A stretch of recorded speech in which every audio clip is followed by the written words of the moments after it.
Okay, Bhagavad Gita कितने लोग पढ़े हैं? कुछ वर्सेस एटलीस्ट, पूरा नहीं, कुछ वर्सेस पढ़े हैं भगवत गीता है आपके पास? ओके, सो आज का जो टॉपिक था the war within and outside a Bhagavad Gita perspective.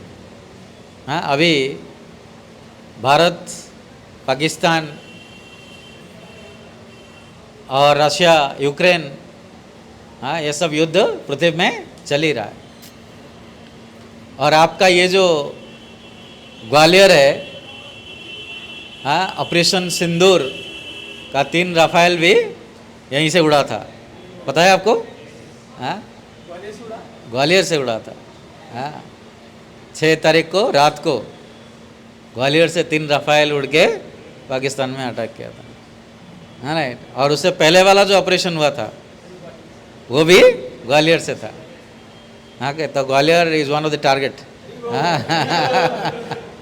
डरना नहीं है, पाकिस्तान के पास जो मिसाइल्स है और हाईएस्ट रेंज जो इसका है 2500 किलोमीटर है, बट कोई भरोसा नहीं क्योंकि सारे चाइनीज़ माल है उनके पास, तो इसलिए हाँ, ग्वालियर उनके एयरबेस से लगभग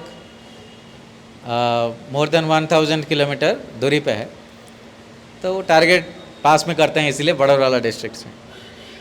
बट एनीवे, तो ग्वालियर हमारा देश के डिफेंस में एक महत्वपूर्ण है ना स्थान है। आपका जो एयरपोर्ट है उसका कोड क्या है, किसी को पता है? ग्वालियर एयरपोर्ट का कोड नहीं पता? मुझे भी नहीं पता। Does it start with IX? क्योंकि जब कोई एयरपोर्ट का कोड IX से शुरू होता है तब वो मिलिट्री एयरपोर्ट होता है, और बस वो सिविल ऑपरेशन के लिए कुछ समय के लिए ओपन होता है, जैसे चंडीगढ़ एयरपोर्ट IXC, हाँ के, तो वो मिलिट्री एयरपोर्ट होता है, बट वो सिविल के लिए ओपन है। बट जब ज़रूरत पड़ेगा, जैसे अभी बंद हो गया, अभी कोई सिविल एयरपोर्ट एयरफोर्स वहाँ नहीं जा सकता, सिविल है ना एयरप्लेन। तो ये सब चल रहा है ना। पाकिस्तान पूरा डरा हुआ है, इंडिया का बॉर्डर वाले स्टेट्स जो है वो डरे हुए हैं। हाँ, और लगातार इंडिया का जो 2 डिफेंस सिस्टम है, हाँ, एक है आकाश और दूसरा है S-400। हाँ, ये जो S-400 बहुत ताकतवर है, इसलिए उसका मिसाइल्स का सब नाकाम कर रहा है। हमारा आकाश सिस्टम में इज़ वेरी गुड, और उनके पास जो है आयरन डोम वो इतना कैपेबल नहीं है, तो इसलिए हमारा मिसाइल जाके वहाँ ध्वंस कर रहे हैं।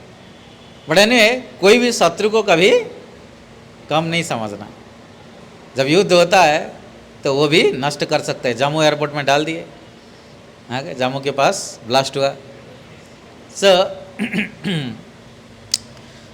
3 चीज़ों को कभी नेग्लेक्ट नहीं करना जीवन में।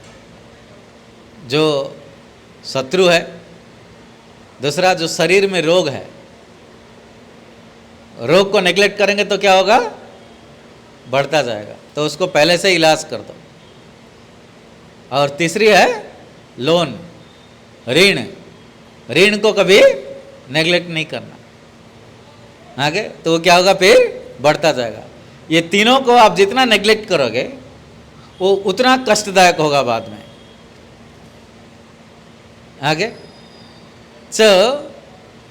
इसलिए शत्रु को भी कभी नेग्लेक्ट नहीं करना, उसको कम नहीं समझना, क्योंकि कभी भी वो कुछ भी कर सकता है। पढ़े नहीं, ये सब हो रहा है दुनिया में, आउटसाइड वो सब हो रहा है। बट ये जो वार, कॉन्फ्लिक्ट, ये अभी वार बड़ा स्केल में हो रहा है, देश के बीच में हो रहा है। बट क्या ये नई चीज़ है? नई चीज़ है नहीं। वर्ल्ड वॉर 1 हो गया, वर्ल्ड वॉर 2 हो गया, ओके, अभी वर्ल्ड में हर जगह पे वार ही हो रहा है। ओके, सारे कंट्री एक साथ अलाइन होकर युद्ध नहीं करते, बट एक दूसरे के साथ लगे पड़े हैं। Okay, Israel Palestine, Turkey Syria, okay, और इधर Russia Ukraine, India Pakistan, India Bangladesh, तो हर जगह पे कन्फ्लिक्ट चल रहा है देश के बीच में। और उसके अलावा रीजनल कन्फ्लिक्ट्स भी है। आगे नॉर्थ साउथ, और दो राज्य के बीच में कोई बोल रहा है हम पानी नहीं देंगे आपको, आगे कर्नाटका एंड तमिलनाडु, है राइट। और इधर है ना हमारे जो राज्यों के बीच में भी कोई डिस्ट्रिक्ट को ज़्यादा मिल रहा है, कोई डिस्ट्रिक्ट को कम मिल रहा है, वो भी फाइट कर रहे हैं। और सबसे नीचे स्तर में what is the fundamental unit of social life, अभी तक क्या है? सबसे नीचे एलिमेंटरी स्टेज में सामाजिक जीवन का पहला यूनिट कौन है? यस, फैमिली, परिवार। आगे नहीं, वो तो आवश्यकता है, बट सोशल यूनिट की बात कर रहा हूँ। फैमिली एक यूनिट है, जो सोशल यूनिट, लोग इकट्ठे रहते हैं, एक दूसरे के साथ रहते हैं, और वो भी आजकल है ना इम्पोर्टेंस उसका कम होने लगा। लोग अभी शादी नहीं करना चाहते। हाँ के भाई शादी नहीं करो तो ब्रह्मचारी बन जाओ, वो भी नहीं बनना है। ना शादी करना है ना ब्रह्मचारी बनना है। करना क्या है? लिव इन में रहना है। हाँ के कितने लोगों का गर्लफ्रेंड्स है इधर? है आप लोगों का? नहीं है? हाँ हाँ ठीक है। हाँ, आजकल हमारे ज़माने में क्या होता था कि हमारे ज़माने में जब आपका कोई गर्लफ्रेंड होते थे तब लोग आपका हालत ख़राब कर देते थे। आप किसी को पता चल गया तो फिर क्या हो गया? आपका हालत ख़राब, रास्ते में आप चल नहीं पाओगे। आगे इतना चिढ़ाएंगे, और लड़की के घर वालों को पता चल गया तो ऊपर से और कुटाई। आगे तो डर का माहौल था, और छुप छुप के कोई भी प्यार करते थे, जो आप जिसको प्यार बोलते हो। आगे प्रेम और काम में अंतर है, हाँ, बट उसको भी हम प्रेम बोल ही रहे हैं, बट एक्चुअली है लस्ट, काम। तो जो भी करते हैं वो छुप छुप के करते थे, और आजकल उल्टा हो गया। आगे जिसका गर्लफ्रेंड्स नहीं है, दोस्त क्या समझते हैं? अरे ये बेवकूफ़ है, नालायक है, गर्लफ्रेंड नहीं है, क्या कर रहे हैं? बोलते हैं फ्रेंड्स। अभी इन्फीरियरिटी कॉम्प्लेक्स होने लगता है कि यार उसके पास 2 गर्लफ्रेंड है, मेरे पास एक भी नहीं है। आगे वो 2 टाइम्स करता है, 3 टाइम्स करता है, मेरे पास एक टाइम के लिए भी गर्लफ्रेंड नहीं है। आगे और खाली लड़कों के बीच में नहीं है, लड़कियों के बीच में भी यही है कि तेरा बॉयफ्रेंड नहीं है, कैसे लड़की हो तुम यार? हाँ, कलंक हो तुम लड़की के नाम पे, बॉयफ्रेंड नहीं बना पा रहे हो। नष्ट हो रहा है दुनिया। और वो लिव इन की वजह से क्या हो रहा है? वो फैमिली हाउस होल्ड नहीं है, क्योंकि कोई रिस्पॉन्सिबिलिटी नहीं है, कभी भी छोड़ सकते हो, कोई डिवोर्स करने का ज़रूरत है नहीं। फैमिली में क्या आप मैरिज कर रहे हो तो डिवोर्स एक बहुत बड़ा प्रोसीडियर है, और emotionally financially it is a draining process. आगे तो इसीलिए लोग होते नहीं, इतना रिस्पॉन्सिबिलिटी कौन लेगा, शादी मत करो। तो जो basic unit of social life, वहीं इतना कॉन्फ्लिक्ट हो रहा है ना। इंडिया में अभी डिवोर्स रेट बहुत ज़्यादा बढ़ रहा है, यूएस में कम हो गया। यूएस में डिवोर्स रेट कम हो गया। क्यों कम हो गया? शादी नहीं हो रहा है। डिवोर्स के लिए तो शादी चाहिए ना, तो शादी नहीं कर रहे हैं तो डिवोर्स कहाँ होगा? इंडिया में अभी भी लोग शादी कर रहे हैं। आगे सो इसीलिए ये जो basic unit of social life, वहीं इतना कॉन्फ्लिक्ट हो रहा है। 2 लोग इकट्ठे नहीं रह पा रहे, कंट्री की क्या बात करें? आगे तो ये जो वार आउटसाइड, जो युद्ध बाहर हो रहा है, किसी के साथ हो रहा है, ये देश और देश के बीच में हो रहा है, राज्य और राज्य के बीच में हो रहा है, डिस्ट्रिक्ट डिस्ट्रिक्ट पे बीच में हो रहा है, और परिवार के अंदर एक दूसरे के बीच में हो रहा है। आजकल शादी नहीं करने का एक और भी कारण है। बच्चे देखते हैं पिता माता शादी करके कितना झगड़ा कर रहे हैं। मुझे इसमें फंसना नहीं है, इतना झगड़ा मुझे करना नहीं है। जो फैमिली में थोड़ा अब्यूजिव फैमिली है, जहाँ थोड़ा ज़्यादा झगड़ा होता है, उस फैमिली में बच्चे क्या करते हैं? शादी से ही डर जाते हैं, है ना। और तो इतना झगड़ा, इतना वॉर, कन्फ्लिक्ट आउटसाइड हो रहा है, तो इसका मुख्य कारण क्या है? आपको क्या लगता है कि इतना झगड़ा क्यों हो रहा है?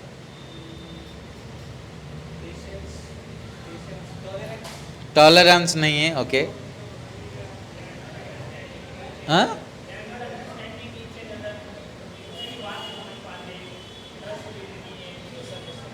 Misunderstanding, okay, misunderstanding, okay.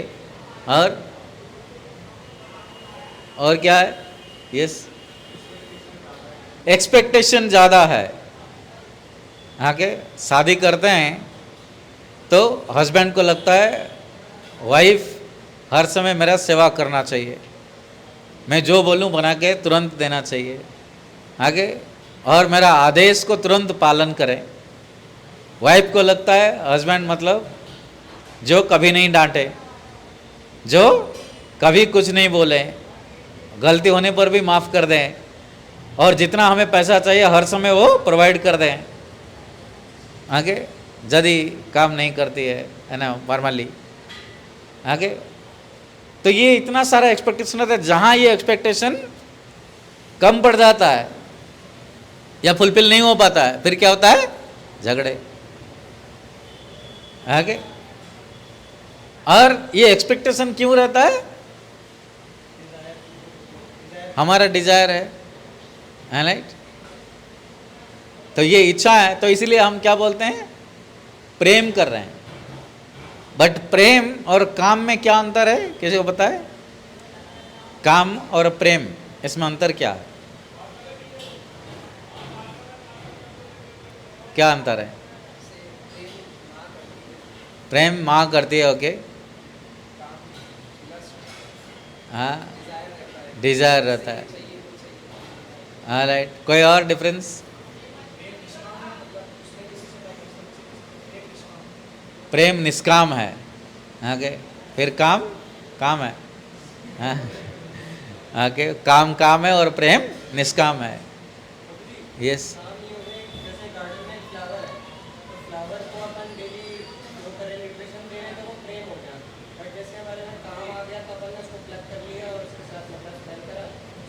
हाँ, वेरी गुड एग्जाम्पल कि काम मतलब काम से उसको प्लग करते हैं, प्रेम से उसको पालन करते हैं। आगे तो इसका मतलब क्या हुआ? दो चीजों से, ये एक ही चीज डिसाइड करता है, ये प्रेम या काम है। आगे क्या है? किसकी संतुष्टि? आगे चैतन्य चरितामृत में चैतन्य महाप्रभु बोलते हैं, आत्मेंद्रिय तृप्ति वांछा काम नाम वह, कृष्णेंद्रिय तृप्ति वांछा प्रेम नाम वह। जब खुद के इंद्रिय को तृप्त करना चाहें तो वो काम है। आगे जो दूसरे के इंद्रिय को तृप्त करना चाहे या दूसरों को सेवा करना चाहे वो प्रेम है। और वो प्रेम कहाँ से डायरेक्ट होना चाहिए?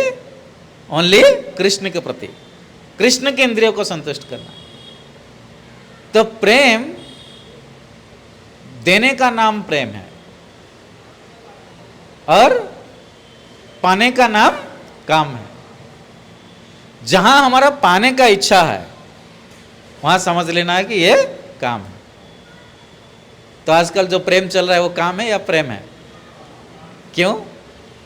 आप किसको प्रेम करते हो? जनरली जैसे आप किसी लड़की को देख लिया, सुंदर है, पढ़ाई वढ़ाई भी अच्छे से की है, तो चलो इससे शादी कर लेंगे तो ये भी रोजगार करेगी, मैं भी रोजगार करूँगा, और सुंदर भी है तो मेरा इंद्रिय भी संतुष्ट रहेंगे, तो इसीलिए आप उसको प्रपोज करते हो। ये नहीं कि अच्छा ये एक लड़की है, ये भगवान की सृष्टि है, मैं उनका सेवा करना चाहता, इसलिए कोई करता है प्रेम? करता है? नहीं करता। इसीलिए अभी क्या हो गया, एक मार्केट हो गया, उसको बोलते हैं डेटिंग मार्केट। आगे पता है आपको डेटिंग मार्केट? करते हो? नहीं करते हो? अच्छी बात है। सो डेटिंग मार्केट में क्या होता है कि आप लोग है ना, बोथ लड़का और लड़की शॉपिंग करने लगते हैं। आगे आजकल मैंने सुना कुछ डेटिंग ऐप में मैथ्स भी बताता है कि कितना आपके प्रोपेंसिटी मैच करता है, स्कोर देता है। आगे आप बोलोगे कि मैं भी डेली मंदिर जाता हूँ, हाँ, लड़की बोले कि मैं भी मंदिर जाता हूँ, मैं 4 माला जप करता हूँ और मैं 16 करता हूँ। आगे तो फिर वो मैथ्स बोला कि आपका मैचिंग स्कोर 80% है। हाँ ना, ऐसे कुछ होता है, पता नहीं मुझे, मैं सुना है ऐसे कुछ होता है ना। तो इसका मतलब क्या है, हम शॉपिंग कर रहे हैं सब अराउंड मैरिज मार्केट में कि कितना चीज़ें यहाँ से मुझे प्राप्त हो सकता है। आप मार्केट में जाते हो तो क्या करते हो कि कौन सा चीज़ मेरे लिए सबसे अच्छा है, मैं कहाँ से कहाँ किस चीज़ से कम पैसा भी इन्वेस्ट करना पड़े और ज़्यादा संतुष्टि मिले, यही शॉपिंग करते हो ना।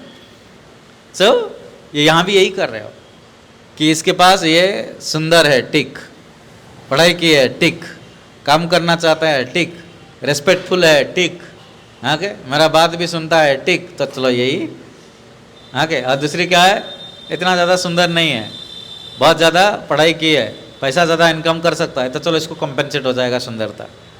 हाँ, तो ऐसे करके हम, तो ये सब किस लिए है, हमारा क्या इच्छा पूर्ण हो सकता है इससे शादी करूंगा तो मुझे क्या मिलेगा।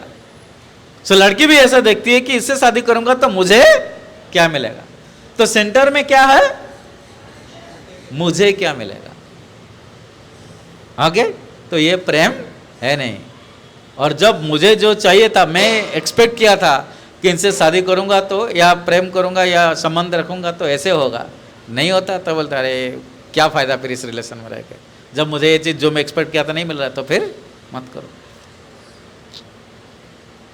आगे, और ये जो एक्सपेक्टेशन जो ग्रीड में परिवर्तन हो जाता है, लोभ में, तो फिर युद्ध होता ही है ना, होता ही। आगे ये कश्मीर के पीछे क्यों लगे हैं सब दोनों, ये है ना, ग्रीड है। मेरे को भी ज़्यादा ज़मीन चाहिए, उसको भी ज़्यादा ज़मीन चाहिए। वो चाहे देखो, एक बेवकूफ़ है चाइना, उसको सियाचिन, हाँ, ग्लेशियर में जहाँ कुछ नहीं होता उसको वो भी चाहिए, क्योंकि टेरिटरी चाहिए पढ़ाने के लिए, वो टेरिटोरियल है। आगे तो किसको टेरिटरी चाहिए, किसको टूरिज्म चाहिए, आगे, और किसी को धर्म के नाम पे लोग चाहिए। आगे कश्मीर को है ना, जो पाकिस्तान को टूरिज्म में इतना इंटरेस्ट नहीं है। कश्मीर क्योंकि पाकिस्तान मुस्लिम है तो उनको मुस्लिम उमा चाहिए। हाँ, आपको पता है मुस्लिम उमा, कि सारा पृथ्वी को मुस्लिम बनाना चाहते, वो है मुस्लिम उमा। ओके, तो उनका प्रिंसिपल है, मैं पढ़ाता हूँ है ना, comparative religion, Indian society and culture. उसमें उनका है 2 चीज़ें, एक है ना, मैं भूल गया हूँ टर्म सब। तो एक मुस्लिम उमा बनाना चाहते हैं, उमा मतलब द लैंड ऑफ मुस्लिम्स। आगे, और मुस्लिम मतलब क्या है, बिलीवर, जो अल्लाह पे बिलीव करता है। तो जितना ज़्यादा लोग होंगे उनका उतना स्ट्रेंथ बढ़ेगा, वो भी एक लोभ है। आगे हमारे धर्म क्या है, सनातन क्या बोलता है, सनातन बोलता है आपके जीवन में भगवत सेवा उतारो। सबको हिंदू बनाने में कोई फायदा नहीं है, हमको बस खाली हिंदू नहीं बनना है। आगे बेवकूफ हिंदू बनने के कोई फायदा नहीं है, बस भगवान की सेवा में एक्टिव रहना है। आगे खाली हिंदू बन के कोई फायदा नहीं है। बहुत सारे हिंदू है, आगे अभी भी बहुत सारे हिंदू है, हाँ, जो सेकुलरिज्म के नाम पे क्या करते हैं, हिंदुओं को ही गाली देते हैं, हिंदू शास्त्र को गाली देते हैं, बोलते हैं सबके पीछे क्या कारण है, ये भगवत गीता है, इसको जलाओ, मनुस्मृति को जलाओ, हाँ, ये सब मत पढ़ो, सेकुलर बनो। भाई क्या करोगे सेकुलर बन के। आगे सेकुलरिज्म का मतलब है कि religion should not interfere in the politics. जो पॉलिटिकल साइंस पढ़े हैं, ये ओरिजिनल मतलब है। इंडिया में क्या बोला सेकुलरिज्म का मतलब, giving equal importance to all the religion, that is still okay. But हमारे सेकुलर हिंदू के लिए सेकुलरिज्म क्या है, हिंदुओं को गाली दो और दूसरे धर्म को प्रमोट करो, यही सेकुलरिज्म। सेकुलरिज्म का मतलब वो कभी है ही नहीं, ना हमारे कॉन्स्टिट्यूशन में ना ब्रिटिश कॉन्स्टिट्यूशन में। आगे सो ग्रीड, लोभ, और क्या है? एनवी। ओके, वार होने का और क्या कारण है? एक एनवी। एनवी क्या है? ईर्ष्या। आगे कुछ मैं आर्टिकल पढ़ रहा था कि ये जो इंडिया पाकिस्तान वार हो रहा है, इसमें पाकिस्तान का कोई इंटरेस्ट नहीं है ज़्यादा, क्योंकि तो ऑलरेडी कंगाल है और भी कंगाल हो जाएगा, क्या फ़ायदा वार करके। आगे कल उसका आईएमएफ का मीटिंग था, आईएमएफ का चीफ इंडियन है ना, बट फिर भी वो तो ऐसे ही नहीं रोकेगा, बट इंडिया स्ट्रांग आर्गुमेंट देगा कि उसका पैसा टेररिज्म के लिए यूज हो रहा है, तो इसलिए मत दो उनको। अब शहबाज शरीफ पूरे वर्ल्ड में जाके भीख मांग रहा है, भाई हमें लोन दे दो, क्योंकि हमारा खर्चा हो रहा है। किस लिए खर्चा हो रहा है? ना हम युद्ध कर रहे हैं। तो वो ऑलरेडी कंगाल है और ज्यादा कंगाल हो जाएगा, उसका कोई फायदा नहीं होने वाला है, ना उसको कश्मीर मिलने वाला है। आगे तो एक आर्टिकल एक आदमी लिखा था, वो बोला था कि this is a China's proxy वार, क्योंकि अमेरिका ने टैरिफ डाल दिया 200% किसके ऊपर? 140% चाइना के ऊपर। अभी एप्पल सारे मैन्युफैक्चरिंग यूनिट शिफ्ट कर दिया कहाँ? इंडिया में। तो सारे मैन्युफैक्चरिंग इंडिया में आएगा तो इकोनॉमी किसका डेवलप करेगा? इंडिया का। बट कंपनीज तब आते हैं जब वो पॉलिटिकली स्टेबल होता है कंट्री। पॉलिटिकल इंस्टेबिलिटी रहेगा तो फिर कंपनीज डरेंगे आने के लिए, स्टॉक मार्केट क्रैश करेगा, ओके, इंपोर्ट एक्सपोर्ट अफेक्ट होगा। तो इंडिया को अनस्टेबल बना दो ताकि जो कंपनी सब चाइना छोड़ के इंडिया आ रहे हैं वो नहीं आ पाएंगे। एप्पल ऑलरेडी डिक्लेयर कर दिया कि यूएस में जितना है ना आईफोन बेकरी बेचा जाएगा सब इंडिया में बनेगा। आगे तो ये चाइना क्या कर रहा है? पाकिस्तान को बोला भाई जाओ वहाँ एक बम पकाओ करो, मैं तुमको अस्त्र देता हूँ। अभी जितने सारे मिसाइल्स चाइना ने छोड़ा है और हमारे S-400 जितना भी नाकाम किया है सब नीचे गिर रहा है, सब चाइनीज मेड है। आगे कुछ खरीदा है और कुछ गिफ्ट से मिला है ना। तो कुछ लोग बोल रहे हैं this is a Chinese proxy वार, तो उसको एंगेज रखें ताकि इन्वेस्टमेंट वो सब चीजें ना आए। तो ये क्या है? एनवी, ईर्षा। जैसे हमारा कुछ नहीं हुआ बट हमारा दोस्त का बहुत अच्छा जॉब मिल गया, आगे हमको भी मिला, हमको मिला 10 लाख पैकेज और उसको मिल गया 50 लाख का पैकेज। तो जब हमको मिल गया उसको जॉब नहीं मिला था तब भी दुख हुआ था, बट जब 50 लाख मिल गया तब ज्यादा दुख हुआ। क्यों? ईर्षा, एनवी।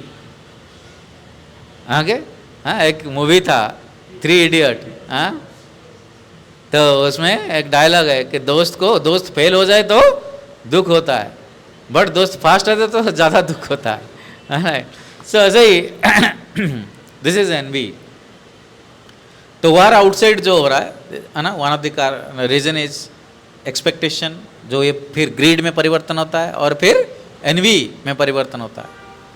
और एक वार होता है कि आपका ये सब चीजें नहीं है, बट हर किसी के पास there is a tendency to defend. Okay, आहार, निद्रा, भय, मैथुन, eating, mating, sleeping and defending, ये 4 हर किसी के जरूरत है। हाँ, जैसे इंडिया चुपचाप उनका काम कर रहा था, वो पहलगाम में आके साधारण टूरिस्ट को मार दिए, मार के चुनौती दिए कि जाओ मोदी को बोलो। और मोदी तो पहले बोल चुका है कि 36 इंच है सीना, तो कुछ तो करना पड़ेगा उसको। हाँ, और उसी मुद्दे पे वो इलेक्शन लड़ रहे थे कि मुंबई अटैक हुआ, ये हुआ, वो लोग कुछ नहीं कर रहे थे, हम करेंगे, तो उसको कुछ करना पड़ेगा। डिप्लोमेसी तो वो सुनता नहीं है, सीज फायर को मानता नहीं है, तो क्या करना पड़ेगा? खुद को डिफेंड करने के लिए कुछ तो करना पड़ेगा। तो ये डिफेंस में जाके उनका टेररिस्ट कैंप में अटैक किया, और उनके लिए टेररिस्ट क्या है? स्कॉलर है। आगे मैं एक सुन रहा था, साइद हाफिज बोल रहा है, जो इंटरनेशनल अक्लेम्ड टेररिस्ट है, वो बोल रहा है इंडिया अटैक में हमारे 2 स्कॉलर शहीद हो गए। आगे ये स्कॉलर है जो दूसरों को मारते हैं, वो स्कॉलर है ना। सो पाकिस्तान बोला कि ये हमारा साधारण स्कॉलर्स को मार रहे हैं, तो इसलिए हम उनको मारेंगे, तो वो शुरू कर दिया। तो डिफेंड, हाँ, the tendency to defend also, and ये नेचुरल है, डिपेंड तो करना पड़ेगा टेरिटरीज को। हाँ, दूसरों का एनवी के वजह से खुद को डिफेंड, फिर वार शुरू। और इसके ये सारे कुछ के मूल में क्या है? Okay, everybody understands Hindi, right? सबको हिंदी आता है, समझ में आता है? कोई यहाँ है जो हिंदी नहीं समझता? नहीं ना, सबको हिंदी पसंद है। ओके, ठीक है। नहीं तो कोई साउथ इंडिया से है तो हिंदी नहीं समझ सकता, तो then we can have to speak in English. तो ये सबके रूट में है हमारा अहंकार। ओके, वही जो अहंकार है, फॉल्स ईगो, ये हमको आइडेंटिफाई करवाता है शरीर के साथ, फिर ये सारे कामों, क्रोधों, लोभों, मोह, मद, मत्सर्य सब कुछ उसके साथ आते हैं। ओके, और फिर बाहरी ये जो युद्ध, हाँ, होता ही रहता है। तो ऐसे ही एक युद्ध हुआ था 5000 साल पहले। कहाँ हुआ था? कुरुक्षेत्र में। ओके, और ये कुरुक्षेत्र में कितना दिन तक युद्ध हुआ था? 18 दिन? नहीं, किसको पता है एग्जैक्टली कितना दिन तक हुआ था? हाँ, 17.5, पूरा 18 दिन नहीं हुआ था। 17 दिन पूरा युद्ध हुआ था और 18 दिन मध्याह्न तक खत्म हो गया था दुर्योधन। आगे फिर युद्ध समाप्त हो गया, तो हाफ डे था उस दिन। आगे सो 18 दिन या 17.5 डेज का जो युद्ध हुआ था महाभारत, वो किस प्रकार का युद्ध हुआ था, किसके लिए हुआ था, किसको पता है? महाभारत का कारण क्या था? धर्म के लिए हुआ था। ओके, और क्या? प्लेस, ओके, जगह का लोभ किसको ज्यादा था? किसको लोभ ज्यादा था जगह का? कौरवों को।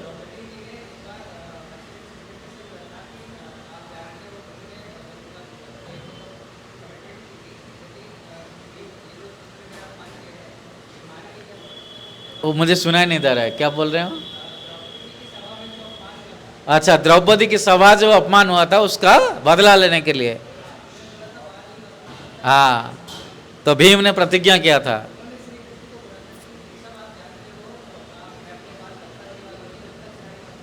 हाँ, तो जस्टिस के लिए वो युद्ध हुआ था। बट आप देखो, ये सब के बावजूद भी कृष्ण जब आए थे किसके पास? दुर्योधन के पास। क्या शर्त लेके आए थे? 5 गांव दे दो, डिस्ट्रिक्ट नहीं, 5 गांव दे दो, छोटे छोटे गांव 5 दे दो पांडवों को, वो चल जाएंगे। बट पांडवों ने बन क्यों नहीं गए? वो क्यों युद्ध किए? पांडव धर्म में थे तो युद्ध करने क्या जरूरत है भाई? ठीक है, और उसको राज्य चाहिए दे दो, क्या चाहिए हमें, चले जाते जंगल में। उनको तो मजा आता था जंगल में। आगे अर्जुन बोला भी था कृष्ण को कि कृष्ण मुझे युद्ध नहीं करना। बट क्षत्रिय होने के नाते आपके ऑक्यूपेशन क्या होना, हम उसको डिस्कस करेंगे अभी। क्षत्रिय होने के नाते ऑक्यूपेशन क्या होना? क्षत्रिय कभी भीख नहीं मांगते। क्षत्रियों का काम है शासन करके टैक्स से चलना। हाँ, जो टैक्सेस कलेक्ट करते हैं उससे वो जीवन बिताना, तो वो क्षत्रियों का काम है। तो इसलिए वो चाहते थे कि 5 गांव है। और दुर्योधन क्यों मना किया 5 गांव देने के लिए? पता है? वो 5 गांव दे देता भाई, ठीक है, खुश रहो, हाँ, मेरा पूरा राज्य है। बट उसने देखा था धृतराष्ट्र युधिष्ठिर को एक बंजर जमीन दे दिया था, खांडव प्रस्थ करके एक बंजर जमीन दे दिया था। उसको उन्होंने क्या बना दिया? इंद्रप्रस्थ बना दिया। तो बोला एक बंजर जमीन को इंद्रप्रस्थ बना देते हैं तो 5 गांव दे देंगे तो क्या क्या बना देंगे, उसमें भरोसा नहीं है। आगे, तो इसलिए उनको कुछ नहीं देना। तो इसके पूरे युद्ध का मूल में है दुर्योधन का लोभ, दुर्योधन की ईर्षा, आगे अहंकार, फलशी को।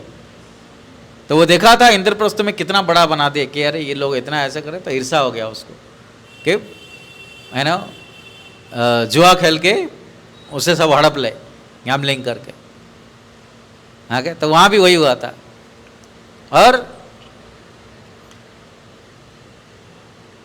तो ये सब वार आउटसाइड, इसके लिए तो यही चीजें सब कारण है। But there is also war with in us going on every time. His Holiness Radhanath Maharaj बताते हैं कि हमारे अंदर भी दो कुत्ते हैं, आगे, एक राक्षस कुत्ता और एक देवता कुत्ता।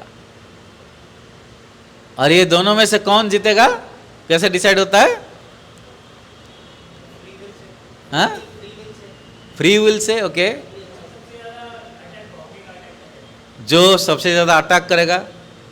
और कौन जीतेगा कैसे डिसाइड होता है? असुर कुत्ता जीतेगा या देवता कुत्ता जीतेगा? जो ज्यादा, हाँ, जो ज्यादा बलवान है। और बलवान कैसे बनता है? खाना खाने से। हम जिसको खाना खिलाएंगे ज्यादा, वही जीतेगा। तो एक असुर कुत्ता को हम खाना खिला रहे हैं, क्या करके? पार्टी जा रहे हैं, तो असुर कुत्ता खाना खा लिया, है नहीं? और जुआ खेल रहे हैं, नशा कर रहे हैं, हाँ, ये सब करने से हम किसको खाना खिला रहे हैं? असुर वाला कुत्ता को। जितने बार हम इस्कॉन ग्वालियर में आते हैं, कौन से कुत्ता को खाना खिलाते हैं? देवता वाला कुत्ता को खाना खिलाते हैं। भगवान की श्रवण करना, आगे दूसरों की सेवा करना, भक्तों की सेवा करना, उसमें क्या होता है? वो अच्छा वाला कुत्ता है ना, देवता वाला कुत्ता वो ज़्यादा खाना खा रहा है। तो जो ज़्यादा खाना खाएगा वो ज़्यादा बलवत्तर होगा और उसी प्रकार के गुण हमारा होगा। और अंदर हमारा खाली यही अच्छा और बुरा गुण में फाइट नहीं हो रहा है, बहुत सारा फाइट्स अंदर हमारा चल रहा है। यहाँ कोई है जो संपूर्ण रूप में शांत है, उसके अंदर कोई विकार नहीं है, ऐसा कोई है इधर? हाँ, कि कोई कंफ्यूजन नहीं है, कोई डिलेमा नहीं है, ऐसा कोई है? नहीं है। तो ऐसे एक व्यक्ति था जिसका नाम था अर्जुन। आगे महाभारत के युद्ध से पहले अर्जुन क्या किया था? भगवत गीता सब लोग प्रथम अध्याय पढ़े हैं? कौन, क्या नाम है प्रथम अध्याय का? टाइटल क्या है प्रथम अध्याय का? प्रभुपाद ने दिए हैं observing the armies in the battlefield of Kurukshetra. युद्ध के, कुरुक्षेत्र युद्ध में सेनाओं की निरीक्षण। और उसका जो ओरिजिनल टाइटल है, व्यासदेव जी ने जो टाइटल दिए थे, उसका नाम है अर्जुन विषाद योग। हर अध्याय एक योग के नाम पे। पहला अध्याय है अर्जुन विषाद योग, सेकंड चैप्टर है सांख्य योग, थर्ड चैप्टर है कर्म योग, फोर्थ ज्ञान योग, फिफ्थ संन्यास, कर्म संन्यास योग, सिक्स्थ ध्यान योग, ओके, सेवेंथ ज्ञान विज्ञान योग। तो ऐसे करके हर चैप्टर का नाम एक योग पे है। बट पहला चैप्टर का नाम है अर्जुन विषाद योग। आगे तो युद्ध भूमि में जब युद्ध शुरू होने वाला था, अर्जुन का क्या प्रॉब्लम था? क्या बोला अर्जुन कृष्ण को? मैं युद्ध नहीं कर पाऊंगा। क्यों नहीं कर पाऊंगा? मेरे भाई खाली नहीं है, मेरे गुरु भी है, मेरे पितामह है, जिन्होंने हमको पाल पोस के बड़ा किया, जिन्होंने हमको सबसे ज्यादा प्रेम दिया, क्योंकि उनके पिताजी का अंत देहांत हो गया था। तो भीष्म ने उनको बहुत ज्यादा प्रेम दिया था। विदुर जी उनको हर समय में रक्षा कर रहे थे। ऑफ कोर्स विदुर जी नहीं थे युद्ध में, आगे सबसे ज्यादा बुद्धिमान थे विदुर जी। वो सब समझाए, धृतराष्ट्र को समझाए, दुर्योधन को समझाए कि भाई युद्ध मत करो, ध्वंस हो जाओगे। हाँ, धृतराष्ट्र बोला नहीं युद्ध करेंगे। दुर्योधन बोला कि तुम निकल जाओ यहाँ से, मेरा खाते हो और पांडव का गुणगान करते हो, यहाँ से निकल जाओ। हाँ, तो फिर फाइनली विदुर जी बोले भाड़ में जाओ, फिर तुम क्या कर सकते हैं, है? तो मुकुट फेंक दिए, फेंके नहीं, धृतराष्ट्र के चरण में रखे, तुम्हारा नौकरी महामंत्री किसी और को बना देना, मैं जा रहा हूँ, मैं ये अधर्म युद्ध में तुम्हारे तरफ से भाग नहीं लेने वाला हूँ, मना कर दिया। क्योंकि एक ही व्यक्ति जिसका कोई ऑब्लिगेशन नहीं था, भीष्म का प्रतिज्ञा था कि वो हस्तिनापुर के सिंहासन का रक्षा करेंगे। द्रोण सैलरी ले रहे थे और उनको शिक्षा दिए थे और उनके शिष्य थे, तो उनका भी एक कोई ऑब्लिगेशन था, चाहते तो नहीं कर सकते थे, बट फिर भी एक राजगुरु के हिसाब से ऑब्लिगेशन। बट विदुर बोला मैं जितना पैसा लिया हूं तुमसे, सेवा मैंने दिया हूं, आगे उससे एक पैसा ज़्यादा नहीं लिया, अब रखो तुम्हारा नौकरी, मुझे नहीं पैसा चाहिए, मैं जा रहा हूं। आगे चले गए। बाद में आए, है ना, बहुत सालों के बाद आए, महाभारत तब संपूर्ण हो गया था, युधिष्ठिर महाराज राजा थे, तब आके धृतराष्ट्र को बोले कि हाँ जानते भैया आप किस प्रकार हो, हैं? एक छोटा भाई, विदुर क्या है, छोटा भाई है, तो धृतराष्ट्र को बोल रहा है आप एक कुत्ता हो। हाँ, भागवतम में मेंशन है, क्या बोल रहा है विदुर, आप एक कुत्ता हो। धृतराष्ट्र चौंक गया कि भाई मैं राजा था, मेरा मंत्री था, छोटा भाई है, मुझे कुत्ता बोल रहा है। फिर वो पूछा क्यों ऐसे बोल रहे हो अनुज, क्यों कुत्ता हूं मैं? बोला कुत्ता आप इसलिए हो, आप देखो रास्ते में कुत्ता घूम रहे हैं, है ना, दो प्रकार के कुत्ते होते हैं, एक पालतू कुत्ता और एक फालतू कुत्ता। आगे तो पालतू कुत्ता घर में रहते हैं, अच्छा सबको सुनाई दे रहा है ना आवाज, आगे पीछे तक आवाज आ रहा है? सो पालतू कुत्ता और फालतू कुत्ता का डिफरेंस कैसे पता चलेगा? गले में पालतू कुत्ता का एक पट्टा होता है और फालतू कुत्ता का पट्टा नहीं होता। हाँ, कभी कभी जो नया नया पालतू कुत्ता आता है, पट्टा नहीं डाला गया, तो वहाँ कन्फ्यूजन हो जाता है। हाँ, तो डिवोटीज का भी ऐसे एक पट्टा होता है गले में, क्या है ये पट्टा है, इसका मतलब हम किसके कुत्ते हैं? भगवान विष्णु के, हाँ, भगवान कृष्ण के कुत्ते हैं हम, हाँ राइट। हाँ, कुत्ता कोई बुरा शब्द नहीं है, हाँ आजकल वो गाली बन गया, बट आप देखो हमारे कितने सारे कुत्ते कर्नल है, मेजर है, हाँ आर्मी में जो कुत्ता इंडक्ट किया जाते हैं तो उनको टाइटल जाता है मेजर और कर्नल एडवांस स्टेज में, और उनका सैलरी होता है, आपको पता है कुत्ताओं का सैलरी होता है, और उनके देखभाल में वो स्पेंड करते हैं, उनका क्वार्टर होता है, आर्मी क्वार्टर होता है कुत्तों का। आगे सो कुत्ता बनना मतलब फेथफुल सर्विस, है राइट। सो हम क्या कृष्ण का सेवा कर रहे हैं, और जो नए नए भक्ति में आ रहे हैं अभी तक पट्टा नहीं पड़ा है, बट फिर भी वो भगवान की कुत्ता बनने के, पालतू बनने की ट्राई करते हैं। फालतू कुत्ता नहीं है, फालतू कुत्ते जो कभी डालेंगे नहीं। आगे सो बट किससे आए थे? हाँ, धृतराष्ट्र को बोला तुम कुत्ता हो, और किस प्रकार के कुत्ता? फालतू कुत्ता हो। क्योंकि रोड पे कोई कुत्ता जा रहा है, आप उसको 2 लात मारो आगे, और फिर उसको कुछ खाना दे दो, फिर भी आ गया खाना खाने के लिए, वो भूल जाएगा कि आपने लात मारा था उसको। आगे कुछ अच्छा खाना दिखा दो, फिर से आ जाएगा। कभी ट्राई किया हो? है मारना नहीं किसी कुत्ता को फालतू में, है ना, बट होता है कभी कभी। आप देखते हो घर का मालिक एक लाठी पकड़ के उसको बाहर के कुत्तों को मारते हैं, बट फिर भी कभी खाना डालता तो फिर आ जाते हैं। तो बोला विदुर की ये जो भीम है, ये तुम्हारे सारे पुत्रों का वध किया है, इससे बड़ा लाठी तुमको क्या चाहिए? और एक बार नहीं 100 बार लाठी मारा है तुम्हें, बट फिर भी ये भीम की झुट्टन खा के तुम जिंदा हो। किसके घर में था? युधिष्ठिर के घर में था। आगे भीम बड़ा रसोइया है, जो भी बना पका देता था वो सबसे टेस्टी बनता था। तो देखा बोला कि ये भीम तुम्हारा 100 पुत्रों को मारा, 100 लात मारा तुमको, बट फिर भी उसका बनाया हुआ चीजें, उसका झटन तुम खा के यहाँ पड़ा हो, कुत्ता नहीं तो और क्या हो? धृतराष्ट्र बोला भाई इतना अपमान में सहन नहीं कर पाऊंगा, ऐसे मत बोल, अब तू बता मैं क्या करूं, तो जो बोलेगा मैं वही करूंगा। तब तुम्हारे बात नहीं सुना, बट अभी सुनूंगा, बता अभी क्या करना है। तो विदुर बोला घर छोड़ो, कुत्ता बनना छोड़, चल मेरे साथ। आगे उसी रात में युधिष्ठिर महाराज को बिना बताए, युधिष्ठिर महाराज को किसी भाई को नहीं बताए, युधिष्ठिर, धृतराष्ट्र, गांधारी और कुंती महारानी, ये तीनों चले गए थे विदुर के साथ जंगल में। आगे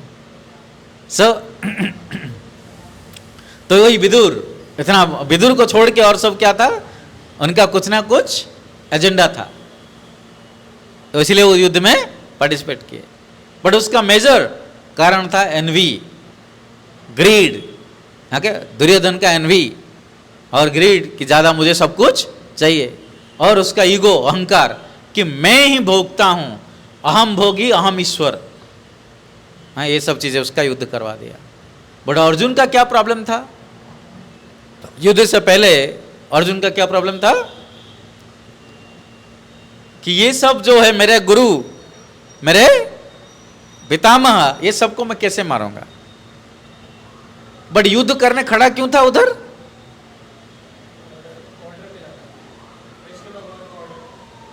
वो तो अभी मिलने वाला है, बट उससे पहले वो क्यों युद्ध करने खड़े थे? क्षत्रिय है, दो कारण था। जैसे आप लोग बताए, जस्टिस किसको चाहिए था? द्रौपदी को। वो राजा बनने वाले हैं, तो राजा खुद के पत्नी के प्रति जो इनजस्टिस हो रहा है, क्राइम हो रहा है, उसको जस्टिस नहीं दे पा रहा है, तो फिर दूसरों को क्या जस्टिस देगा? ओके, सो आप एक राजा के हिसाब से और एक पति के हिसाब से क्या करना चाहिए? युद्ध करना चाहिए या नहीं करना चाहिए? करना चाहिए। बट एक पुत्र के हिसाब से, प्रपुत्र के हिसाब से, एक शिष्य के हिसाब से आपको क्या करना नहीं चाहिए?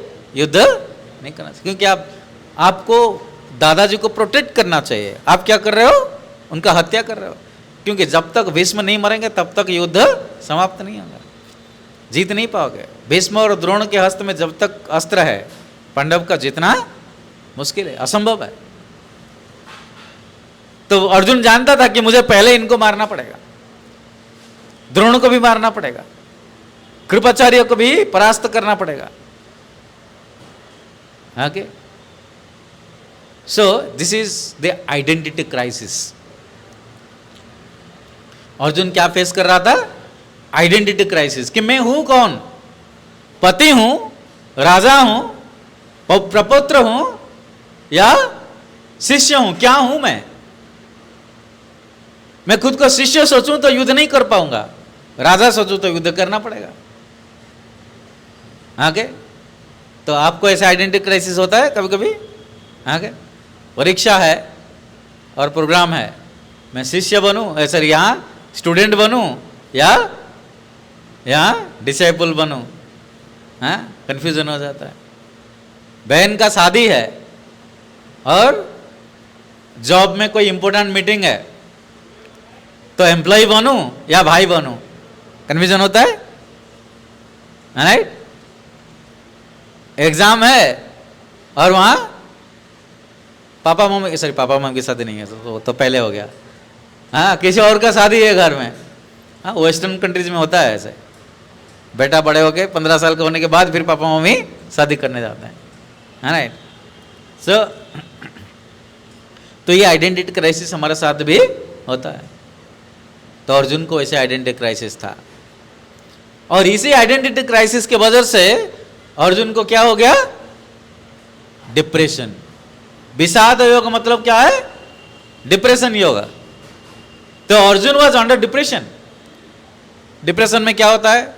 आपकी शरीर कांपने लगता है, आपकी शक्ति ह्रास होने लगता है।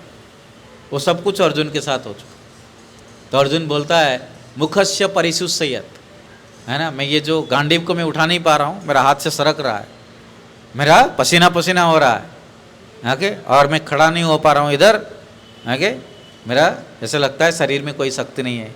किस वजह से होता है? डिप्रेशन की वजह से। आगे तो Bhagavad Gita is also a book of counselling. शुरू होता है डिप्रेशन से। आजकल तो डिप्रेशन बहुत बढ़ गया, छोटे छोटे बच्चे सुनने को मिलता है 10 साल की बच्चा डिप्रेशन में है। आगे हमारे टाइम में कोई डिप्रेशन का बात करता था तो पापा माँ 2 थप्पड़ और लगाते थे उसके, वो डिप्रेशन में जाएगा, इतना साहस तेरा डिप्रेशन में जाएगा, 2 थप्पड़ और। आगे मेंटल हेल्थ का तो कोई बात नहीं करता था उस समय, आजकल एटलीस्ट बात कर रहे हैं, क्योंकि ये सच है mental health is a issue. और अर्जुन को भी मेंटल हेल्थ का इशू हो गया था, डिप्रेशन का। आगे और वो मन में उसका कॉन्फ्लिक्ट चल ही रहा था, इमोशनल टर्मोइल उसका चल रहा था। तो फिर कृष्ण क्या किए, अर्जुन का जब ये आइडेंटिटी क्राइसिस हो गया, पता नहीं चला कि वो है कौन, किस हिसाब से वो काम करें, शिष्य के हिसाब से, पति के हिसाब से, राजा के हिसाब से, किस आइडेंटिटी को लेके कार्य करें, क्योंकि हर आइडेंटिटी का डिमांड अलग है। तो कृष्ण ने क्या किया, पहले क्या किया, सब सुने। तो कोई भी प्रॉब्लम हमारे कंफ्यूजन विद इन चल रहा है, तो अर्जुन का पहला रिएक्शन क्या था? What was the first reaction of Arjun in the battlefield of Kurukshetra? सबको बताया, कृष्ण को बताया, ओके, बट उससे पहले वो ऑब्जर्व किया। तो इसीलिए प्रभुपाद उसको टाइटल दिया observing the armies in the battlefield of Kurukshetra. आगे सो अर्जुन ने पहले बोला, पहला आदेश कृष्ण के लिए था, सेनायोर उभयोर मध्य रथम स्थापयामि अच्युत, हे अच्युत सेना के बीच में मुझे ले जाओ। तो ऐसे ही जब हमारे मन में कंफ्यूजन चलता है, डिलेमा चलता है, तो पहला चीज हमको करना चाहिए क्या? ऑब्जर्वेशन। ऑब्जर्वेशन से क्या मिलता है? स्वोट एनालिसिस। मेरा स्ट्रेंथ क्या है? क्यों अर्जुन बोला? क्योंकि वो बोला है भगवान को कि निरीक्षामि, मैं निरीक्षण करना चाहता हूं कि उनके तरफ कौन है और मेरे तरफ कौन है। मतलब क्या है? मेरा स्ट्रेंथ क्या है, उनका स्ट्रेंथ क्या है, मेरा वीकनेस क्या है, उनका वीकनेस क्या है, मेरे लिए क्या अपॉर्चुनिटी और थ्रेट्स है और उनके लिए क्या अपॉर्चुनिटी थ्रेट्स है। तो ये भी जिंदगी में हर समय हमको करना चाहिए, स्वोट एनालिसिस। उसके बाद पता चला कि मेरा वीकनेस इतना ज़्यादा है, हृदय द्रवल्यम, कि मेरा आइडेंटिटी क्राइसिस है, मुझे पता नहीं है कि मैं है कौन और किस आइडेंटिटी को लेके मैं कार्य करूं। तो फिर क्या करना है? सजेशन लेना है। किससे सजेशन लेना है? कोई पानवड़ी से सजेशन नहीं ले सकते। आगे आप जाके बोले भाई मेरा इतना कंफ्यूजन हो रहा है, कैरियर चॉइसेस में प्रॉब्लम हो रहा है, बताओ क्या करना है। बोला अरे क्या करो, मेरे वजह से और एक पान दुकान लगा दो। बड़े यहाँ मत लगाना, मेरा कंपटीशन हो जाएगा, दूर में जाके लगा। क्या ये नौकरी वोकरी के चक्कर में पड़ रहे हो? आगे तो आपको ऐसे सजेशन तो नहीं चाहिए। सो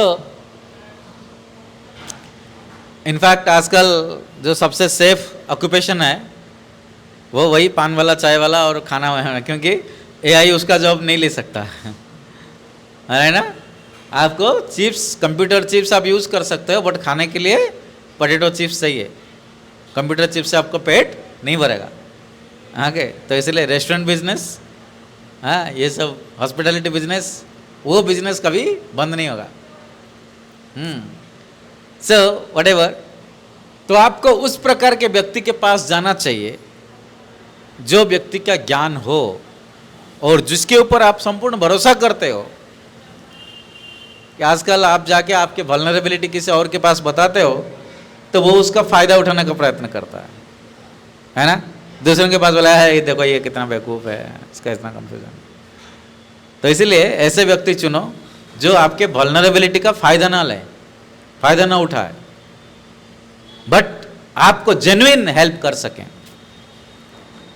अर्जुन के पास युधिष्ठिर भी थे जो धर्मज्ञ हैं, भीष्म भी थे, बट वो किसके पास गए? कृष्ण के पास। क्योंकि कृष्ण का कोई हिडन एजेंडा नहीं है किसी के ना खुद के लिए, बट हर किसी के लिए। युधिष्ठिर को युद्ध चाहिए, राज्य चाहिए, तो उनका एक एजेंडा है। भीष्म दुर्योधन को प्रतिज्ञा की है हस्तिनापुर को बचाएंगे, उनका भी एजेंडा है। बट कृष्ण का क्या एजेंडा है?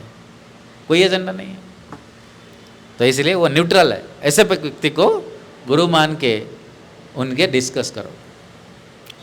बट फिर कृष्ण क्या किए? सेकंड चैप्टर में, द्वितीय अध्याय में कृष्ण पहले अर्जुन का वो जो आइडेंटिटी क्राइसिस को सॉल्व किया कि बोले अर्जुन, तुम ना पति हो, ना राजा हो, ना शिष्य हो, ना, है ना, ये सब शरीर के संबंधित है। जब तक ये शरीर तुम्हारा, ये सारे आइडेंटिटी तुम्हारे साथ है। बट तुम देह नहीं हो। तुम कौन हो? देही हो। Bhagavad Gita chapter 2 text number 13 भगवान क्या बोलते हैं? आप लोग मेरे साथ दोहरा सकते हो। देहिनोस्मिन् यथा देहे, देहिनोस्मिन् यथा देहे,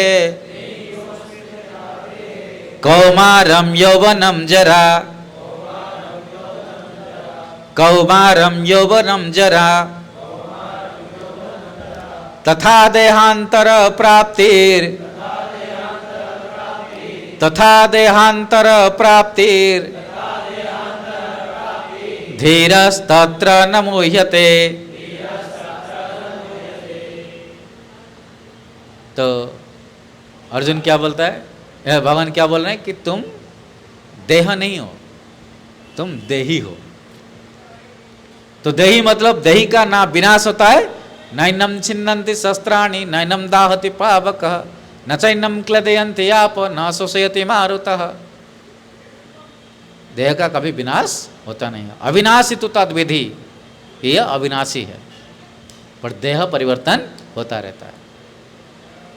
फिर अर्जुन बोलता है कि मैं देह हूं, मैं देही हूं, देह नहीं हूं, तो फिर मुझे युद्ध करने के लिए क्यों बोल रहे हो? मैं कोई आत्मा के साथ थोड़ी युद्ध कर रहा हूं, भीष्म की आत्मा के साथ थोड़ी युद्ध कर रहा हूं। किसके साथ करूंगा? शरीर के साथ करूंगा। और मुझे वो जो शरीर मिला है, इसका क्या मतलब है? आप अभी बोल रहे हो कि आप आत्मा हो, फिर बोल रहे हो युद्ध करो। अच्छे से समझाओ, ये मुझे नहीं समझ में आ रहा, प्लीज बी क्लियर। फिर भगवान बोल रहे हैं अर्जुन, तुम देह हो, देही हो, बट फिर भी तुम्हारे पास एक देह है, और ये देह बहुत महत्वपूर्ण है, दुर्लभ भी है और अर्थद भी है। आगे अर्थदम और दुर्लभ मतलब ये यूजफुल है और बहुत रेयर भी है। क्योंकि जो भी कार्य तुम करोगे, किसको यूज करके करोगे? शरीर को यूज करके करोगे। तो फिर तृतीय अध्याय भगवान बोल रहे हैं कि कर्म कैसे करोगे। आगे कैसे करोगे? कर्म योग शुरू होता है। बोलते हैं पहले खुद के शरीर का गुण को पहचानो। शरीर सत्व में है, राजो में है या तमो में है, किस गुण में डोमिनेंट है, पहले इसको पहचानो। पहचानने के बाद ये बहुत इंपॉर्टेंट स्टेप्स है कर्मयोग का। तो पहला स्टेज क्या है?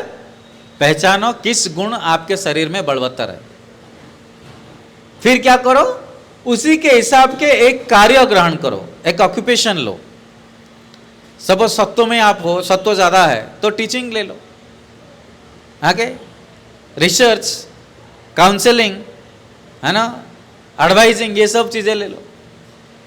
आपका रजो ज्यादा है, सत्व पास में है उसका, तो आप पॉलिटिक्स कर सकते हो, राजनीति कर सकते हो, सोल्जर बन सकते हो, क्षेत्रीय वाला काम करो। आगे तो इस हिसाब से आपके गुणों के हिसाब से आप एक कार्य ग्रहण करो। और सेकंड, उसको निष्काम भाव से करने का प्रयत्न करो। आगे कर्मण्येवाधिकारस्ते मा फलेषु कदाचन। क्योंकि जब तक आप फल से आसक्त रहोगे तब तक फ्रस्ट्रेशन आएगा। कर्म के ऊपर फोकस करो, फल जो मिल रहा है उसमें संतुष्ट रहो।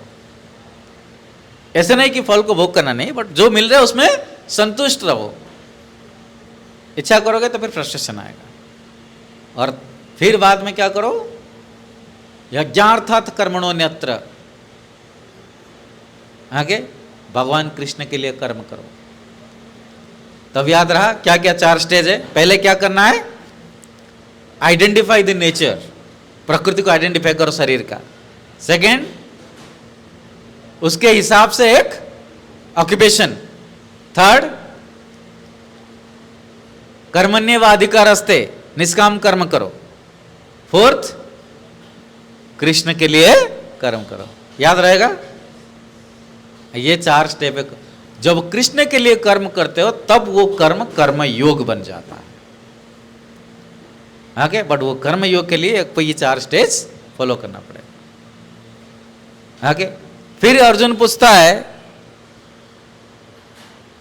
कि ये कर्म तो करूंगा, बट क्यों करूं मैं ये सारे कर्म, क्यों इतने स्टेज फॉलो करूं? तो फिर भगवान बोलते हैं कर्मयोग इसीलिए करो क्योंकि, है ना, मतः परतरम नान्यत किंचित अस्ति धनंजय, चतुर्थ अध्याय में ज्ञान देते हैं अर्जुन को, इसलिए उसको ज्ञान योग बोला जाता है। ज्ञान योग मतलब वाई, क्यों करना है। तो बोलते हैं मतः परतरम, मैं परम सत्य हूं, मेरे ऊपर और कुछ नहीं है, और तुम मेरे अंश हो, तो इसलिए मेरे लिए सेवा करना चाहिए। तो अर्जुन बोलता है फिर देखो, है ना, कर्म और ज्ञान मुझे मिल गया तो ये कर्म संन्यास योग हो। जो कर्म और ज्ञान मिल जाता है तो कर्म संन्यास योग होता है। बट फिर भी अर्जुन बोलता है कि मन को कैसे समझाऊं कि ये करना है। सब कुछ जानता हूं मैं आत्मा हूं। आप लोग कितने बार सुन चुके हैं कि आप आत्मा हो? बहुत बार सुन चुके हो। हाँ, आपको पता है कर्म योग करना है, भगवान के लिए कर्म करना है, बट फिर भी मन क्या कर रहा है? अरे ठीक है, अभी कॉलेज में हो, 2-4 गर्लफ्रेंड बना लो, हाँ, थोड़ा शादी वादी कर लो, 2-4 बच्चे कर लो, हाँ, खुद पैसा कमा लो, एक बड़ा लंबोर्गिनी खरीद लो, हाँ, फिर बाद में भक्ति कर लेना। अभी क्या जल्दी है इतना, क्यों उतावला हो रहे हो? मन बोल रहा है नहीं बोल रहा है? हाँ, बोल रहा है। सो अर्जुन भी वही बोल रहा है कि पता तो चल गया मुझे क्यों करना है, पता चल गया क्या करना है, अब मन फिर भी नहीं मानता, उसको कैसे समझाऊं? फिर भगवान बोलते हैं 6th अध्याय में ध्यान योग, वो बोलते हैं मन को कैसे आयत करना है। अर्जुन बोलता है चंचल मनः कृष्ण प्रमथ पल्लव दृढ़, बहुत चंचल है, मानता नहीं है मेरे बात। हाँ, मैं हवा को कंट्रोल कर दूंगा बट मन को नहीं कंट्रोल कर पाऊंगा, तो बताओ कैसे क्या करना है। तो भगवान बोलते हैं उद्धरेद आत्मन आत्मानम नात्मानम अवसादयेत, आत्मैव और आत्मनर बंधुर आत्मैव रिपुर आत्मनः। तुम्हारे मन तुम्हारा शत्रु है, तुम्हारा मन तुम्हारा मित्र भी है, तो उसको जब कंट्रोल कर लोगे तुम्हारा मित्र बन जाएगा। तो अर्जुन बोलता है वही तो मुश्किल है, मैं वही पूछ रहा हूँ कैसे करना है कंट्रोल, बता दो। तो भगवान बोलते हैं सब कुछ रेगुलेट करो पहले, खाना, सोना, काम करना और एंटरटेनमेंट, ये चारों चीज़ों को रेगुलेट करना है। बहुत ज़्यादा नहीं खाना, बहुत कम नहीं खाना, बहुत ज़्यादा नहीं सोना, बहुत कम नहीं सोना, काम भी दिन भर नहीं करना। आगे सबको रेगुलेट करो। रेगुलेट करने के बाद क्या करो? 2 चीज़ें बोला, अभ्यास एवं कमतय वैराग्य ने वजायत। तो अभ्यास और वैराग्य, ये दोनों से तुम मन को कंट्रोल करो। अभ्यास क्या है कि मन को बोलेंगे कि आज तो 6 बजे उठ जा, एटलीस्ट सुबह अलार्म देंगे, आगे तो 1 दिन अभ्यास करने का ट्राई करेंगे, 2 दिन करेंगे, 5 दिन करेंगे, 7 दिन करेंगे। जब आप 1 महीने तक 6 बजे उठने का प्रयत्न करोगे तो ऑटोमेटिकली फिर आप उठ सकते हो, तो उसको अभ्यास बोलते हैं। साधना, जो साधना आप कर रहे हो, माला जप कर रहे हो, कीर्तन कर रहे हो, श्रवण कर रहे हो, ये सब अभ्यास है। ये अभ्यास करते करते फिर हमारा वैराग्य आएगा, संसार के प्रति जो हमारा आसक्ति है उसे धीरे धीरे छुटकारा में लगा। तो ये दोनों जब इकट्ठे हो जाएंगे फिर मन कंट्रोल होगा। आगे फिर 7वें अध्याय में भगवान बोलते हैं जो मन कंट्रोल हो जाएगा फिर क्या करो? मेरा भक्ति करो। आगे वो मेरा भक्ति फिर इजी हो जाएगा। फिर 7वें अध्याय से लेके 12वां अध्याय तक भगवान ओनली भक्ति योग के बारे में बता रहे हैं, और फिर थोड़ा सा और ज्ञान दे रहे हैं, भक्ति मिश्रित ज्ञान 13वां अध्याय से 18वां अध्याय तक। ओके, तो ये सब चीज़ें बोल रहे हैं। और फाइनली भगवान क्या बोल रहे हैं? भगवत गीता का कंक्लूजन क्या है? कृष्ण क्या कंक्लूजन देते हैं? किसी को याद है? यस, सर्वधर्मन परित्यज्य मामेकम शरणम व्रजम अहम तम सर्व पापेभ्य मोक्षयिष्यामि मा शुचः। और क्या है? भगवान 2 श्लोक में भगवत गीता का कंक्लूजन देते हैं। दूसरा है जो 2 बार आता है भगवत गीता में, मन मना भव मद भक्त मदयाजी माम नमस्कुरु मामे वश्यसि युक्तेवम आत्मना मत प्राणा। ये श्लोक भी 2 बार आता है। तो ये 2 भगवत गीता का भगवान कंक्लूजन देते हैं कि हर समय मेरा सेवा में नियुक्त रहो। और विदुर का कंक्लूजन क्या है? 3 लोगों का कंक्लूजन है भगवत गीता में। विदुर क्या कंक्लूड करता है? यत्र योगेश्वर कृष्ण यत्र पार्थ धनुर्धर तत्र श्री विजयर भूतिर नीति मति मति मम। हाँ, बोलते हैं कि जहाँ भगवान कृष्ण है और जहाँ धनंजय है ना पार्थ है, जहाँ योगेश्वर कृष्ण और धनंजय पार्थ है, वहाँ सब कुछ आएगा। तो धनंजय पार्थ जो धनुर्धर पार्थ कैसे बना? ऐसे बना कि ओवरनाइट बन गया कि आज ऑर्डिनरी मैन था, कल एक धनुर्धर बन गया? प्रयास से बना। तो हम लोगों को भी प्रयास करना चाहिए। और योगेश्वर कृष्ण मतलब भगवान की कृपा। जब हमारा प्रयास और भगवान की कृपा इकट्ठा होगा तब सब कुछ सक्सेस होगा। अर्जुन का कंक्लूजन क्या है? भगवान बोलते हैं मैं सब कुछ बता दिया, अब तुमको जो करना है करो। आगे फिर अर्जुन बोलता है मैं बेवकूफ थोड़ी हूं, करिष्य वचनम तब, आप जो बोले वही करूंगा। हाँ, बेवकूफी नहीं करना है अभी।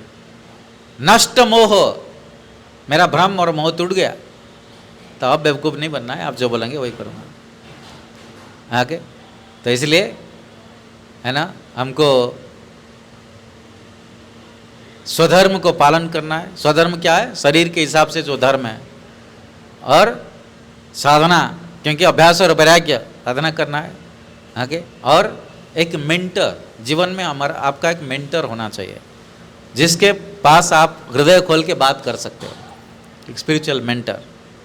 आगे ये 3 चीज़ हमारा जीवन में होगा तो हम हमारा इंटरनल कॉन्फ्लिक्ट को, अंतर्द्वंद वार विद इन को हम कंट्रोल कर सकते हैं, वो कम हो जाएगा। और ऑटोमेटिकली जो खुद के ऊपर विजय प्राप्त कर लिया, फिर उसको संसार में कोई परास्त नहीं कर सकता। ओके, तो इसी के साथ हम आज है ना आज का प्रोग्राम अंत करेंगे। इस सेंटेंस को हर समय याद रखो, जो खुद के अंतर्द्वंद के ऊपर विजय प्राप्त कर लिया उसको बाहर का कोई द्वंद परास्त नहीं कर सकता।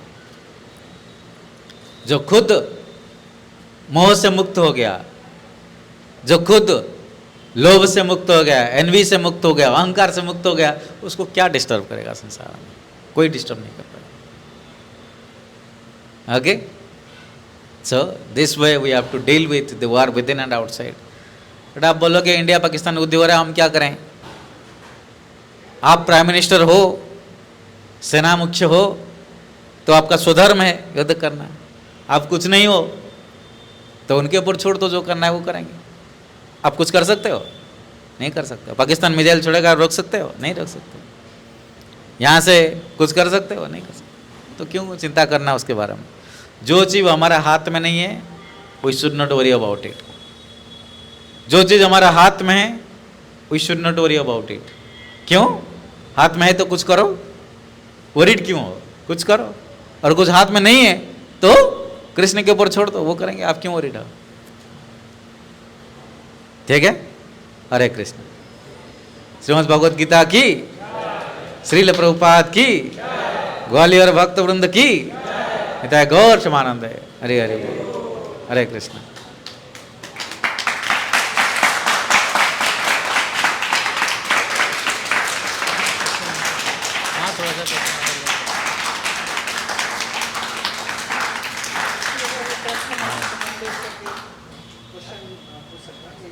किसी का कोई प्रश्न है?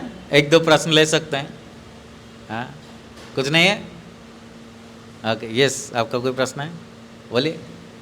थोड़ा पास आ जाइए, इधर आ जाइए उठ के। हाँ,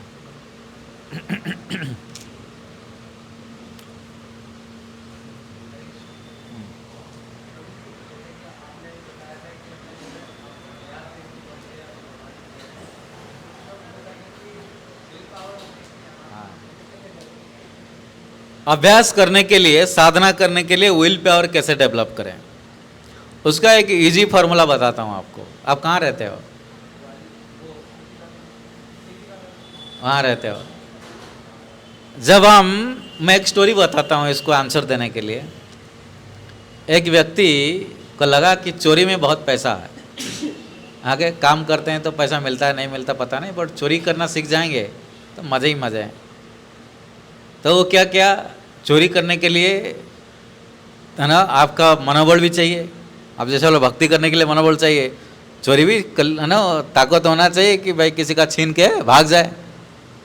मार पड़ने का जो डर है उसको भी ओवरकम करना चाहिए कि भाई मार पड़ेगा तो ठीक है, सह लेंगे, कोई प्रॉब्लम नहीं है। तो वो कहाँ से आता है, उसने सोच के एक गैंग ज्वाइन कर लिया। रेलवे स्टेशन के पास बहुत सारे चोर रहते थे, उनके पास गया कि भाई मुझे आपके साथ रख लो ताकि मैं अच्छे से चोरी सीख लूँ।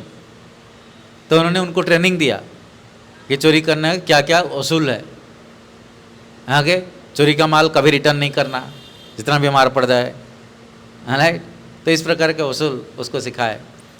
फिर बोले खाली थ्योरी में काम नहीं चलेगा, अब हम यहाँ बैठे हैं तो उसको चोरी करके लेके आ। तो हो गया, छीन के लेके आया, आगे हो गया सक्सेस। दूसरी वाला बोला ठीक है, ये आदमी जो जा रहा है कार में जा रहा है उसके पास जा, उसका डोर खुला है कार का, उसके अंदर से मोबाइल छीन के ला। तो हो गया, वो भी सक्सेस हो गया, आगे। तो धीरे धीरे वो एक्सपोर्ट चोर बन गया। क्या शिक्षा मिलता है उसको, नौकरी छोड़ के चोरी करना, हाँ नहीं। तो भक्ति में भी मोटिवेशन लाने के लिए हमको, जैसे वो चोरों के साथ रह के चोरी इजीली सीख गया, तो भक्ति किसके साथ में रह के सीख सकते हैं, भक्तों के साथ। जब देखेंगे कि अरे ये भक्त सुलामला कर रहे हैं डेली, हैं सुबह उठ के, हाँ जब महेंद्र प्रभु यहाँ आए ग्वालियर में तो उनका एक रूल था, पता नहीं अभी फॉलो कर रहे हैं या नहीं, जब तक सुलामला कंप्लीट नहीं होगा तब तक प्रसाद नहीं लेंगे। हाँ अभी भी है, नहीं है, ठीक है, बट बहुत समय तक वो उसको पालन किए। तो देखते यार ये भक्त है ना, 10 बजे तक बैठ के चैंटिंग करता है, प्रसाद नहीं लिया, अभी तो कदम नहीं खत्म हो रहा है, तो वो 16 कर रहा है, मैं 8 तो कर लूँ, एटलीस्ट 4 तो कर लूँ, आगे। सो ऐसे भक्तों के साथ रहते हैं तो भक्त क्या बोलते हैं, बात करते हैं, अरे आज कितना बुक डिस्ट्रीब्यूशन किया, वो बोला मैं 10 कर दिया, वो बोला 4 कर दिया, हाँ मैंने आज 1 भगवद गीता दे दिया। आपको भी लगता है अरे मैं किसी को तो 1 भगवद गीता दूँ, किसी का तो उद्धार करूँ, आगे।